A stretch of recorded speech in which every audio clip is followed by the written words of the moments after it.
para trabalhar ali na indústria dele. E aí, Oscar Schindler, esse é o túmulo dele, fica bem pertinho do túmulo de Davi, que é não comparando, né? O túmulo de Davi é um lugar maravilhoso também e tal. Eu digo próximo, 700 metros, e eles têm o costume de colocar pedra, que as pedras têm uma simbologia de eternidade. As flores vão logo murchar, vão apodrecer, e as pedras têm a ideia de ser eterno. E uma lembrança, eu estive aqui e trouxe isso aqui, uma simbologia mais, que vai ficar por mais tempo. Próxima. Aqui dentro do Museu de Israel, tem isso aqui, sensacional, é uma réplica de Jerusalém, na época do Império Romano. E aí você vê toda a estrutura da cidade, como era na época. Isso sim é um passeio que você fica o dia inteiro, porque você vê toda a Bíblia aqui nesse momento. Você vê o templo, você vê todas as casas, todas as estruturas importantes de Jerusalém. Por favor. Aqui, Jesus fez um milagre numa fonte, alguém lembra? Exatamente. Tanque de Betesda. Aqui é o Tanque de Betesda, onde Jesus fez os milagres. Segue. Esse é o Mar Morto. A tendência é ele não existir mais daqui a algumas décadas, porque ele está encolhendo. Logo ele não vai existir mais. Né? Essas são perspectivas aí do próprio governo israelense, que estão tentando diminuir o uso porque na verdade o Mar Morto ele é abastecido pelo Rio Jordão, só que eles estão usando a água do Rio Jordão para a agricultura. Conclusão, pouco chega de água no Mar Morto, então ele está reduzindo. E aqui, essa foto particularmente foi tirada em cima da fortaleza de Massada. É uma fortaleza romana que foi construída pelos romanos, justamente para ter uma visão ampla do território. Segue, por favor. Aqui, nessa entradinha, não pode tirar foto lá dentro, por isso que eu não consegui. Nessa entrada fica o túmulo de Davi. O túmulo de Davi, onde está o túmulo de Davi. Que, para o judeu, é o segundo lugar mais sagrado. O primeiro lugar é o Muro das Lamentações, porque é o muro, a parede do templo. Já aqui é o segundo lugar mais sagrado, que é o túmulo de Davi. Segue, por favor. Aqui, só para encerrar, estava eu com meu pai na rodoviária em Jerusalém, e nós íamos para o Mar Morto. E, absolutamente seguro, saí de ônibus, de trem e tal. Eu fui de ônibus. Cheguei na estação de ônibus, pedi 2 passagens para pegar o ônibus para ir para o Mar Morto. É um ônibus, inclusive, de pontos, ele vai parando em pontos, como se fosse o 77. Tipo, você vai pegar ali no ferry-boat e vai para o Erequê. Mesma coisa, só que uma viagem mais extensa. A moça me entregou, um rapaz me entregou e falou: tá aqui seu ônibus, sai às... não me lembro o horário, 9 horas da manhã. Tá bom. Aí eu falei: bem, agora eu vou ter que achar a plataforma. Cheguei no senhor, educadamente, e falei: onde eu pego o ônibus? Que plataforma? Olhem no mural. Alguém pode me ajudar aí, por favor? E aí?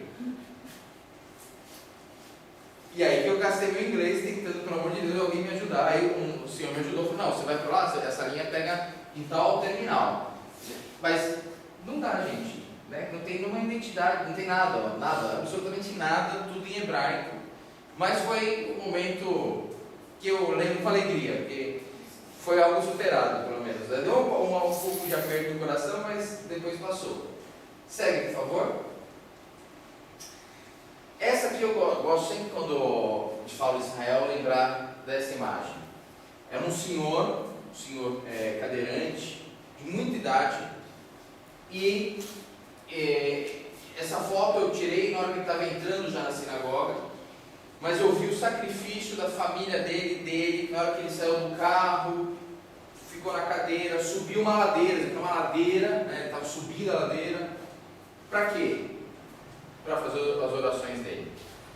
E essa é a última reflexão que eu deixo, que por que Israel é perseguido, por que Israel é tão perseguido, por que o judeu é tão perseguido? Porque eles têm uma coisa que talvez a gente tem que se espelhar neles, é o temor, é o respeito com as coisas de Deus. Esse senhor cadeirante, 90 anos, indo na igreja. E a gente, com plena saúde, muitas vezes deixa de vir na igreja por um detalhe, por uma coisinha, preguiça, tal. Isso em Israel não existe. Israel realmente, é isso que é admirável, né? A gente vê que realmente eles levam a seriedade, o temor com as coisas de Deus. E eu gosto sempre de lembrar dessa imagem, porque às vezes bate aquela preguiça, hoje está chovendo, não sei o quê. Aí eu lembro do Senhor de Israel falando, não, esse Senhor de Israel, cadeirante, subiu uma ladeira, na cadeira de roda, para ir na igreja lá, na sinagoga, eu, com plena saúde, não posso deixar de ir no culto. Então essa aqui é uma reflexão que eu faço sim. Obrigado. Alguma dúvida? Algum questionamento? Eu só perguntar sobre Jericó, se você está tempo. Sim. Você quer que eu falo? Uma curiosidade você falar sobre Jericó é também um estado palestino, está dentro do estado palestino. É uma cidade totalmente, aquele muro é o muro de Jericó. Curiosamente, o Israel reproduziu a muralha de Jericó, simbolicamente falando. Né? Porque, como virou o território palestino, eles fizeram muros em volta de Jericó, é um território palestino. Não me falha a memória, se não me falha a memória, eu estou tentando, me corrija se estiver errado, pastor, se não está errado, Zaqueu, a passagem de Zaqueu, Zaqueu que sobe a árvore? Isso. A árvore fica onde? Era no caminho. Em Jericó. Essa árvore está lá ainda, simbolicamente, creio eu, não sei, não fiz um estudo para saber, mas eu lembro que em Jericó, o cristão só vai em Jericó para ir na árvore de Zaqueu. Eu acho que até que teria que preparar outra aula. E lá a divisão da antiga Jericó e da moderna? Não. Hoje é tudo uma coisa só. Tem os resquícios arqueológicos, só pouca coisa, mas todo mundo vai para ir na árvore, lá na árvore. Teria que preparar outra aula das minhas experiências lá, que é sensacional. Aí, pastor, já tá? Não, porque eu coloquei um pouquinho para ficar uma coisa mais ilustrada, minha aula fica um pouco mais ilustrada. Mas, gente, é uma experiência realmente única na nossa vida. Se a gente puder colocar isso como um investimento a longo prazo, hoje eu vou tomar café, vou guardar o dinheiro, colocar no cofrinho, porque vale a pena, é um investimento muito, muito interessante. Eu vou ser sincero, eu sou suspeito de falar de Israel, porque eu uma vez, na verdade eu fui 2 vezes, uma foi bem longa, foi 15 dias, a gente fez toda Canané, fez toda a parte Galileia, tudo, fez os passos de Jesus, onde ele nasceu, tudo, Cafarnaum, Galileia, Mar Morto, nadamos, passamos de barco no Mar da Galileia, que a gente fala que é um mar, mas na verdade é um lago, né? É um lago enorme. E maravilhoso, essa é a primeira viagem. A segunda foi mais legal, porque eu fui com meu pai. Eu não tinha, na primeira vez eu não tinha ido com ele, fui na segunda vez com ele. Meu avô foi pastor a vida toda. E meu avô com 90 e tantos anos chega em mim e fala: Fabrício, meu sonho era ir para Israel. Eu falei: vô, por que você não me falou isso antes? Te levava. E aí meu avô acabou falecendo e tal. E eu falei: não, meu pai, eu vou ter que fazer isso, né? Não vou deixar ele chegar aos 90 anos e falar para mim: eu queria conhecer Israel. Eu falei: não. Aí levei meu pai, foi muito legal, fomos ao Mar Morto, realmente nadamos no Mar Morto lá. Realmente não afunda, a gente tenta afundar e não consegue, porque muito sal, não consegue afundar de jeito nenhum. O bom é que não tem afogamento, né?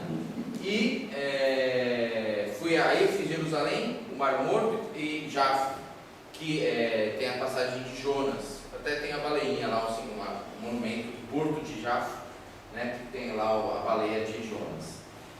E as 2 vezes que eu estive lá, eu voltei, a gente volta renovado, porque sensação é muito boa de estar ali vendo tudo que a gente estudou a vida toda, né? Eu estou dentro no universo evangélico desde quando eu nasci.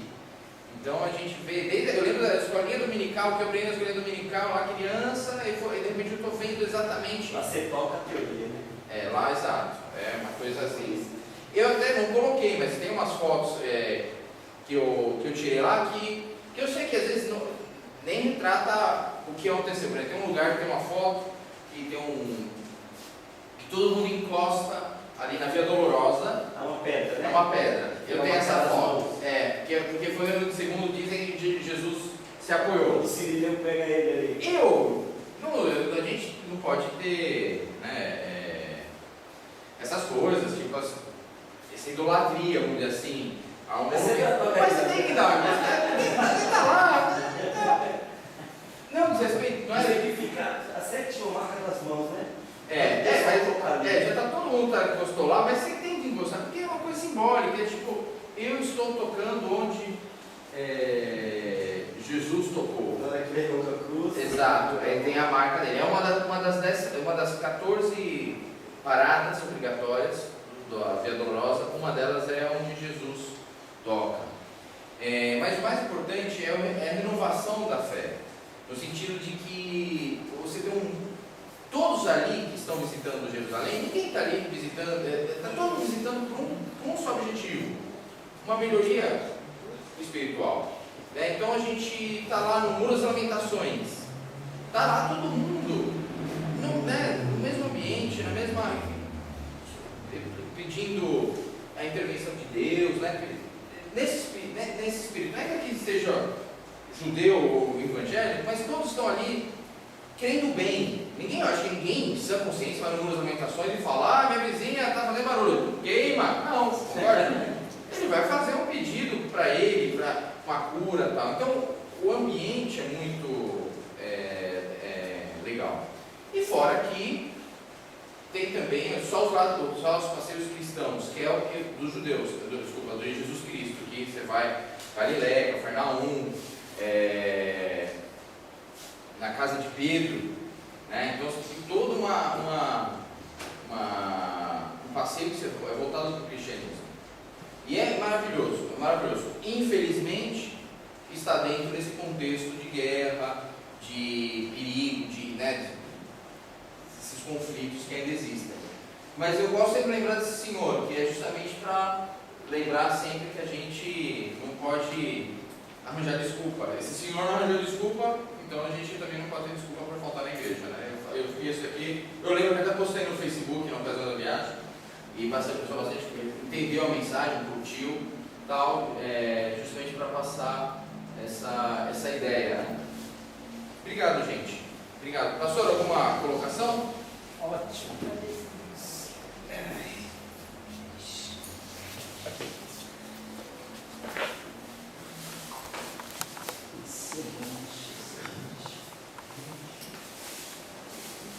Maravilhado. Melhor aula do Instituto Bíblico até agora. Eu gosto bem rasgaceiro, não, mas foi a primeira vez que eu entendi mesmo de verdade a questão de todos esses conflitos aí que a gente vê assistindo no jornal, né? Eu realmente nunca tive uma aula assim bem. Olha que eu fiz 5 anos de seminário, 2 anos de mestrado em teologia, mais uns anos de faculdade de direito. Nunca tinha um pouco tempo visto uma palestra assim para deixar tão claro, né? Bem explicado mesmo o porquê da razão de todos esses conflitos entre israelenses e palestinos, né? Eu creio que vocês também tiveram essa visão clara. Pena que acabou, mas o Dr. Fabrício já está intimado, convocado, né? Dar uma outra aula para a gente, trazer todas as fotos da viagem, porque já que a gente não pode estar lá, né, já é alguma coisa, a gente está vendo as fotos, olhando, ouvindo de alguém que foi. Se Deus quiser, um dia a gente pode estar lá também, né? Não é impossível, como ele falou. Poupancinha, eu tentei uma vez falar, pagando 300 e poucos reais por mês. E aí eu ia com o José, mais alguém, a gente ia formar uma caravana. Se eu conseguisse 10 pessoas, eu tinha a minha passagem de graça, né? Então, batalhei, corri atrás de outras. Vamos fazer uma excursão, vamos dar a caravana aí, na minha caravana, por favor, só preciso de 10 pessoas. Consegui 1, 2 e parou por aí. Mas eu já estou com um plano B, vamos dizer assim, né? Eu estou pagando um consórcio de carro já faz está na metade, um consórcio de carro 1000. Já está na metade aí com são um consórcio de 60 meses, já está com umas 30 vezes está sendo pago. Então, meu plano é o seguinte, saindo esse consórcio, eu não vou querer o carro, quero a viagem. Dá para pagar a minha Sandra com o preço de um carro 1000. Então, né? Eu me deu essa ideia. A gente não vai fazer festa de formatura, a festa de formatura seria 5.000, mais ou menos, cada um. Então, nossa, em vez de gastar esse dinheiro com festa de formatura, vamos pegar e vamos investir numa viagem para Israel. Pô, você que não tem dinheiro. O consórcio, mas o consórcio está recebendo carro já há 3, 4 anos. Mas, cara, eu não me ligo em carro, né? Não me ligo mesmo. Eu uso o carro do meu filho emprestado quando eu preciso, uma emergência. Uso a Kombi da igreja, eu preciso de carro. Tudo perto, pego a bicicleta, vou até a Barca, atravesso Passantes. Eu precisava de carro quando eu morava ali nos apartamentos ali do CDH, do BNH, que eu precisava de carro para ir para cá, às vezes estava chovendo, tinha que vir eu e a Sandra, os filhos. Agora não preciso de carro, eu moro na igreja, então para que carro? Então, vamos investir nessa viagem. Então eu convido com quem quiser e tiver esse desejo, começa a fazer uma poupancinha aí, guarda aí uns R$300 por mês, tal, faz um propósito, né? Economiza o dinheiro do cafezinho, como ele falou. Dá para ir, não é um sonho impossível, não é impossível. Faz isso aí, eu vou abrir uma poupança só para viajar para Israel, para ir guardando. Só que, como eu falei, eu não quero ir em caravana, eu queria ir assim, livre e solto, né? Para deixar ali naqueles lugares de Santo Sepulcro, lugares de idolatria, que o pessoal vai lá, acha que foi lá, eu creio que foi ali naquele lugar que ele mostrou. Desde a assino para você. que eu vi daquele lugar, Eu assino. de Brasília foi, trouxe uma foto, eu falei, foi aqui, Eu assino vi para a ti. caveira Tá. nitidamente. É Maria Teresa. É ali eu tenho certeza que foi o Monte da Crucificação e aquele foi o túmulo. Nesses lugares eu quero ir, mas eu quero poupar de ir em alguns lugares que eu sei que é só comércio, é só idolatria, aquelas visitas naqueles lugares que eles idolatram, que não são realmente os lugares. Eu quero fazer uma seleção dos lugares que eu quero ir. Então eu quero fazer.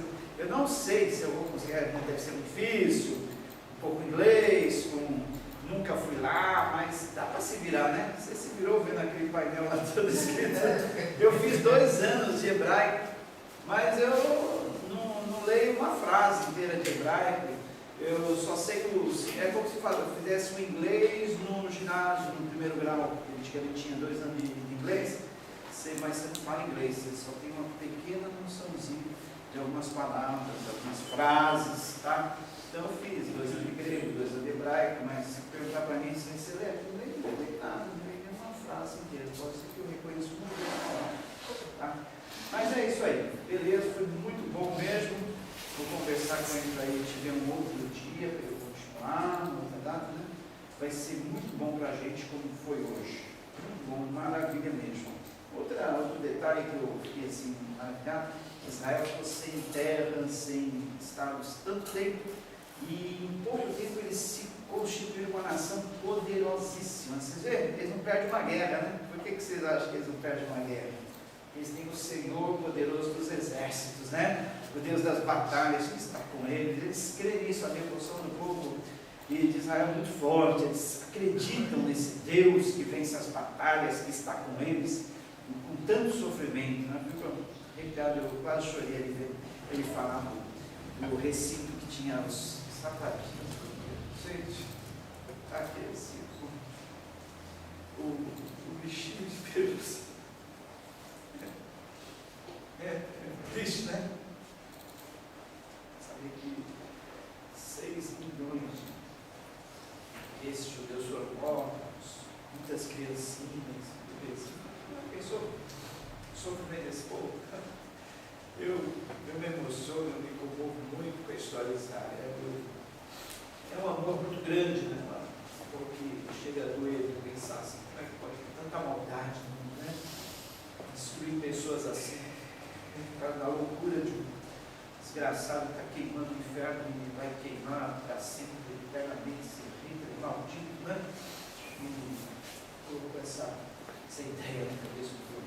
Então, assim como ele falou, momentos de crise é um perigo que o povo coloca, né, seus doidos, seus malucos no poder. E nós no Brasil estamos vivendo muito isso, hein? Olha bem o que eu estou falando. Momentos de crise, o povo coloca os seus doidos no poder. E tem um doido aí falando que ele é a solução, que ele vai trazer a solução, que é tal, e está com tudo. Então a gente tem que vigiar, orar muito, né? Infelizmente a gente pode cair numa situação como essa, né?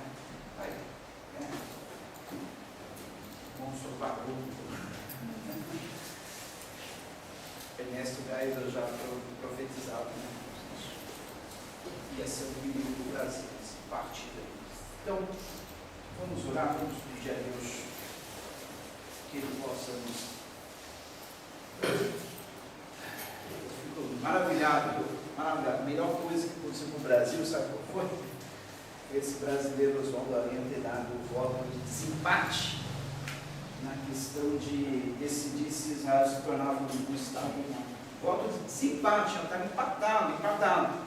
O voto dele poderia não ter trazido novamente Israel como Estado. O voto dele poderia, mas ele decidiu, mas o voto era desempatar. Ele desempatou favoravelmente a Israel, um voto de importância. É por isso que o Brasil é muito abençoado, porque a promessa de Deus a Abraão qual foi? Abençoarei os que te abençoarem, e amaldiçoarei aqueles que te amaldiçoarem. Abençoarei os que te abençoarem. Então, o Brasil abençoou Israel e o Brasil é abençoado. Porque Deus prometeu a Abraão, olha, uma aliança, olha quanto vale, olha, a aliança foi feita a Abraão muito tempo atrás, há milênios atrás, mas vale até hoje. Quem abençoa Israel é abençoado, quem amaldiçoa Israel é amaldiçoado. Eu tenho muito temor, eu vejo um judeu, eu vejo esse povo, eu procuro no máximo respeitar muito, orar por eles, abençoar, orar pela paz de Jerusalém, no Salmo 121, é um mandamento,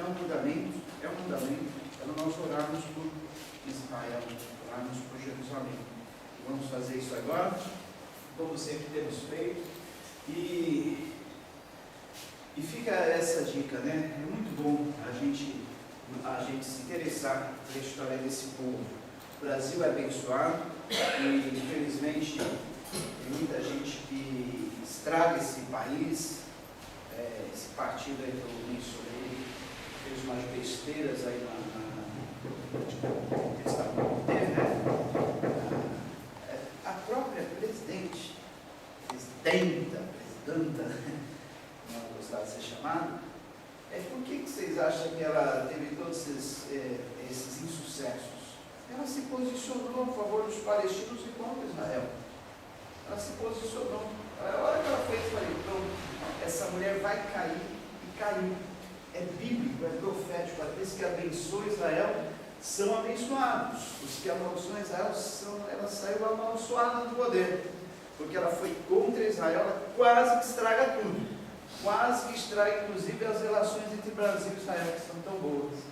Mas aí, a promessa, a aliança de Deus, desculpa se tem um petista aqui, desculpa, mas a gente tem que falar a verdade, né? Então, as promessas de Deus a Abraão, elas nunca falham, aliás, todas as promessas de Deus nunca falham.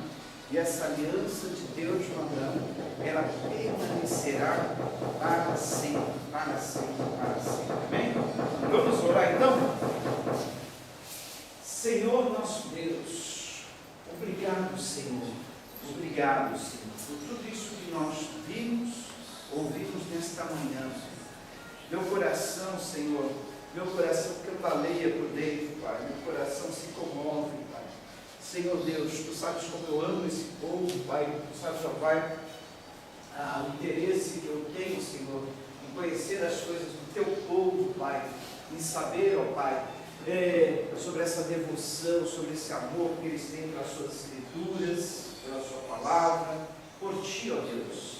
Nós não temos nenhuma gota, Pai, desse imenso amor que eles demonstram, desse imenso amor, ó Pai, que eles cultivam por Ti, Pai. É muito grande esse amor, essa devoção, essa dedicação desse povo, Pai.